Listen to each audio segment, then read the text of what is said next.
Good day, everyone. My name is Lucas. The topic we have for today is electrolysis. Don't forget to subscribe on our YouTube channel when you watch this video. Make sure you subscribe and share this video because others can also benefit from it. For today's class, we shall be looking at the topic electrochemistry, more or less like discussing what we call electrolysis.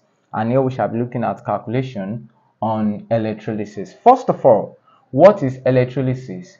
We have to know the definition of electrolysis before we can do the calculation on it. Electrolysis has to do with decomposition of substance. Which substance? Electrolytes. So this substance must be in molten or aqueous form so as to discharge what we call electrical current. Okay. Now, electrolysis focus on the aspect of converting what we call electrical energy, aspect of converting chemical energy into what we call electrical energy. Yes, that is the aspect. That is what the electrochemistry based on. Now, here we go. We are going to start from this axis. We are going to start with the work of Michael Faraday. Yes, which is the first law. The first law of electrolysis. So what is the first law of electrolysis?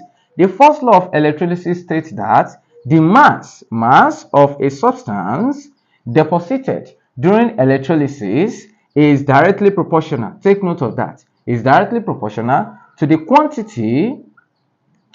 quantity of electrical current that pass through it. Now, with respect to that, that simply means mathematically, we are going to have the mass m is directly proportional to what? To Q, quantity of electrical current that pass through it, where we are going to have m is equal to zq. However, it should be noted that Q is equivalent to what? IT, where this one represents the current in ampere and T represents the time in seconds. Then again, we can write that we are going to have M equals to ZIT, where the Z represents what we call electrochemical equivalent. Electrochemical equivalent. Now, with respect to this is what the first law of electrolysis is talking about, that the mass of a substance deposited is directly proportional to the quantity of electrical current that pass through it. Now, let us take note of that. Now, with respect to this, we can begin to analyze exactly what happened during a chemical process. That is, when a substance is decomposing. Okay, take for example now, where we have what we call a source such as NaCl dissolved in water in aqueous form. It will dissociate to give us what we call Na plus Cl minus. Okay, now it should be noted that this is what we call dissociation. Now this one here is the Na, which is sodium ion, and this is the chlorine ion. Now because of that, this is a salt. Okay, so the salt are the one that is expected to decompose on electrolysis process to give rise to what we call the electron, which in turn give rise to the what we call electrical current. Now, with respect to that, we can begin to introduce different forms of equation that we have under the electrolysis. Here we go. Here we are going to have, since mass of a substance will be deposited, mass of a substance should be deposited, okay, where we are going to have ZIT. It should be noted that that substance must also have what we call the molar mass as well. The molar mass, which is capital M. The mass here represents the what? The mass deposited during electrolysis. Okay. Now, the mass of this particular substance, that is the relative atomic mass, equivalent to what we call the CF here. Now, if we are to write this equation, we are going to have M over capital M equals to what? Equals to IT over what? Over CF. Okay, this equation represents what we call the general electrochemical equation. That is what the equation here represents. That is what it represents. Now, with respect to this, we can begin to derive each and every one of them, such as this one here. In what manner? Now, if this is M and this is capital M, it is equivalent to what we call N, which is the what? The mole. Take note of that. M is the mass of substance deposited during electrolysis, while the capital M is the molar mass of the substance deposited during electrolysis.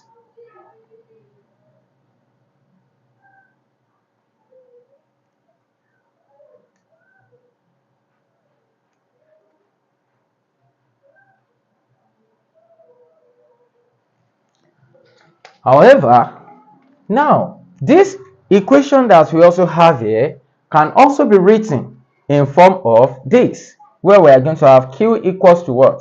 High T.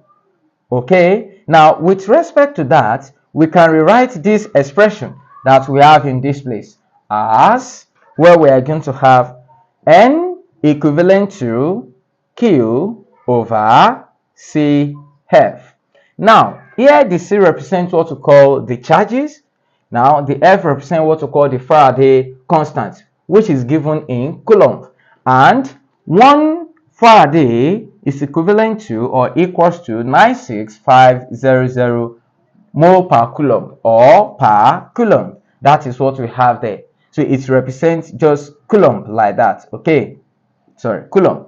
Okay, now with respect to what we have in this place, it should be noted that if the C represents the charges, okay, for each of the substance deposited during electrolysis, we are going to have such as 1 electron is equivalent to 96500 coulomb. So 2 electron is equivalent to where we are going to have 2 times 96500 coulomb. Now 3 electron is equivalent to 3 times 96500 coulomb. That is what it represents there. However, with respect to this, we can begin to then find out how we can apply the formula which is useful under this electrochemical equation. Under the electrochemical equation. Here we go. Let's take from here. If this is equivalent to this that we have on the board, this is mole. This is quantity of electrical current, while this one is the charge and the Faraday constants.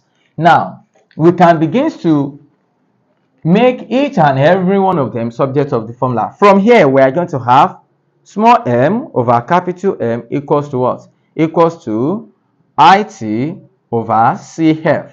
Okay, when we cross multiply, we are going to have MCF equals to capital M followed by IT. Now, if a question asks you to make F subject of the formula or M subject or any one of them subject of the formula, you can take it from here. Take for example now the question asks you to make this M subject of the formula. Here we are going to have capital M equals to C followed by M followed by F over IT. Okay, that is for this. Take note of that. Again, if a question asks you to make I subject of the formula, what are you going to do there? We are going to have I equivalent to CMF over what? Over MT. Take note, this is small m, the mass deposited, while this one is the capital M, the relative atomic mass of the element. Okay, now again, the question can ask you to make T subject of the formula. We are going to have T equivalent to, that is MCF over, that is M high. Okay, MI. Take note of this small m. Okay, so all these that we have in this place, they are the different quantities that can be asked to make subjects of the formula. Now, here we go.